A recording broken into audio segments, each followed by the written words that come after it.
Welcome to the Your Most Interesting Story podcast. My name is Rob, and each episode we hear about and dig into the most interesting thing that's happened to someone in their life. These are first-hand, true stories told by the people who've experienced them. On this episode, our guest explains how an outdoor summertime slumber party led to an oddly forgettable out-of-this-world experience. Let's hear Wendy's most interesting story. When I was about 8 years old, my family moved from Montana to Oklahoma. This was pretty distressing for me because I loved Montana and didn't want to leave. But we moved to Oklahoma, and then when we got to Oklahoma, we proceeded to move about every 2 years from one little town in Oklahoma to the next. By the time I was about 12, we had been living in a town called Wynona, Oklahoma. Wynona, Oklahoma was established in the early 1900s along the Missouri, Kansas, and Texas Railway, taking its name from a local rancher's daughter. The discovery of oil in 1914 spurred rapid growth, with the population peaking at over 2,500 in 1920. Today, with less than 400 residents whose median age is over 60, Wynona stands as a quiet reminder of Oklahoma's oil rush era. But at the end of that school year, we had moved to yet another little town, but I had been invited by some of my friends to go back over to Wynona for a slumber party. It was just kind of a bummer moving to a new place during the summertime. I didn't know anyone because I hadn't started school in the new place yet. For me, it was a really bright spot to be invited to this sleepover at my friend's house. So my mom drove me there. It was about 60 miles one way. I think about it now, my mom doing this, driving me there and then coming to pick me up. That was kind of above and beyond. I think she must have really felt sorry for me. As I recall, there were about 8 kids at this party, and I remember the house was kind of a small house, but it had a really large yard. So the mom of my friend had erected a big tent in the backyard. So when I got there, I just stowed my stuff in the tent, and my friend had this annoying little brother who was like tagging along with us, and she also had some older teenage brothers who were known to, and expected, I think, to prank us. We just had a lot of fun doing dumb stuff. Country kids get into the dumbest crap you can't even imagine. Oh, I can imagine. I spent my first 13 years in a small town, and top of mind, I can remember my older brothers bringing home what they claimed to be a stray pony, and on another occasion, they brought home a baby rattlesnake in a Miracle Whip jar. And then there's the summer when the neighborhood kids would gather to watch our local daredevil jump over willing participants with his banana seat bike. So I definitely know some of the stupid things small town kids can get into when they need to make their own fun. And so we were doing that until it got a little bit dark, and then my friend's mom came out and told us she had dinner ready, so we were to come in the house and eat. But before we went in the house, we all began to notice these lights that were kind of hovering and blinking and flashing off in the distance. They looked like a plane maybe, but they would get into weird formations and make shapes and things. And then they would disappear and they would come back, and they kind of seemed to be doing things that maybe a plane couldn't do. The Advanced Aerospace Threat Identification Program, or ATIP, has identified what they term as the 5 observables as it pertains to UAPs. UAP is essentially the updated term for UFO. These 5 observables are a set of characteristics that have been repeatedly observed and documented, often defying our current understanding of physics and aerospace engineering. They include incredible acceleration and speed, the ability to evade radar, and the ability to hover, change direction quickly, and move seamlessly between water, air, and even space. So we went inside to eat, and after dinner, it had already gotten like pitch black at that point, so everybody got in the tent. The little brother was in there with us, and we pranked him, and he pranked us, and then the older brothers came around, and they pranked us, put on Halloween masks, and chased us, and we ran around, told ghost stories. Eventually, everybody just kind of piled back into the tent, and we all, one by one, just kind of fell asleep. And sometime, I don't know when, maybe in the middle of the night, I guess, it just got really bright inside the tent. I mean, it was so light, we thought maybe it was morning. We were just a little confused and disoriented. It was weird, and so we all just went outside in the yard.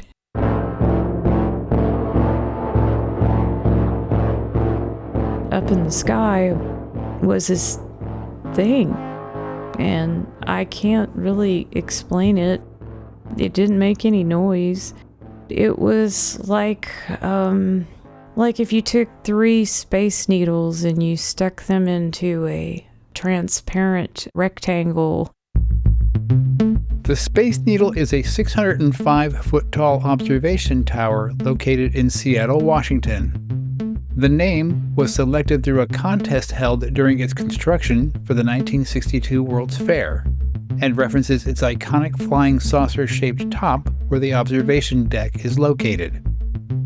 What Wendy saw that night looked to her to be 3 of these saucer shapes, stacked one on top of each other, and inside an enormous, clear, vertical structure that reminded her of a box kite. Each space needle was spinning around, and maybe there were portals in the space needle that are windows, and there were lights behind the windows. That was kind of how it looked, and it was completely silent. And then on the bottom, there was this flashing light, almost like a flash cube. And I remember it just hovered there, and we all just stood there and looked at it. The mom came out, and the older brothers came out. The mom had one of the brothers get her a camera, and she took pictures. And we all just stood there, and then it just kind of moved away. As rare as UAP sightings are, what Wendy and her friends witnessed is even less common. The National UFO Reporting Center says that less than 3% of sightings reference a rectangular shape, and a fraction of those are transparent. I can't say how much time passed. I would guess about a half an hour. And as it moved away, it would just kind of disappear and then reappear, but it would be further away each time it did that, until finally it just disappeared altogether. And then we saw the same lights that we'd seen earlier in the evening. And then it was dark again, and so we all got back inside the tent and went back to sleep. And the next morning, we all got up and went inside the house and had breakfast. Nobody said anything about it. Nobody speculated on whether or not we got pictures on the camera. It was just kind of like it didn't happen.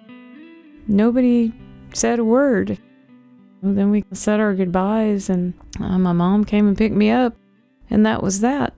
And I just kind of filed it away and never really thought about it very much. In psychoanalytic theory, repression is an unconscious mechanism employed by a person's ego to keep disturbing or threatening thoughts from becoming conscious.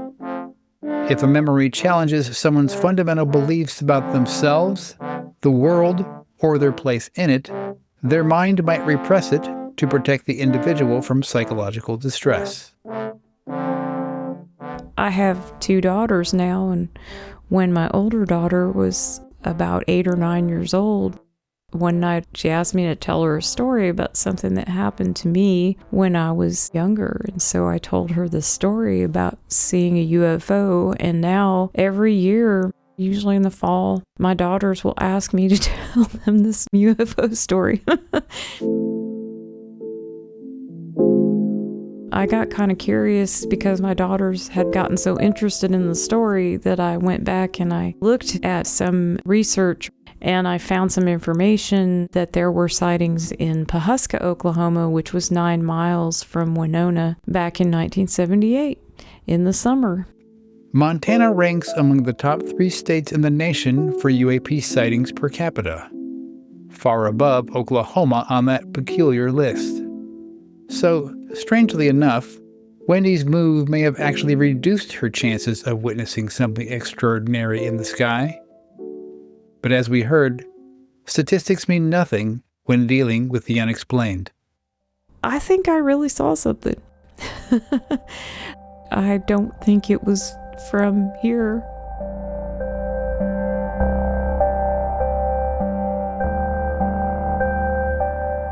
And that is going to bring Wendy's story to an end. Wendy is a performing songwriter in the Atlanta area. She and her husband have an eclectic acoustic trio called Blackfoot Daisy. I'll put a link to their music, plus a few other of Wendy's musical personas, in the show notes. Remember that you can visit YMIS Podcast on Instagram for pics related to this and every episode. We are also on Blue Sky at YMIS Podcast. Your Most Interesting Story is available on all podcast platforms, including YouTube. And if you want us to tell your most interesting story, follow the link to our website in the show description. Until next time, be interesting.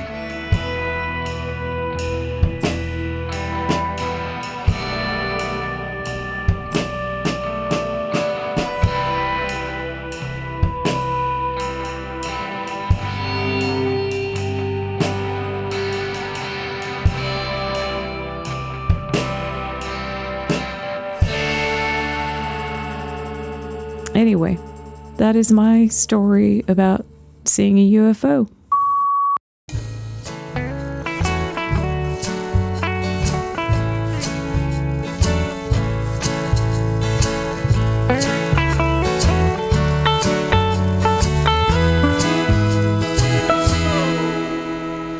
Julie sits alone in the dark.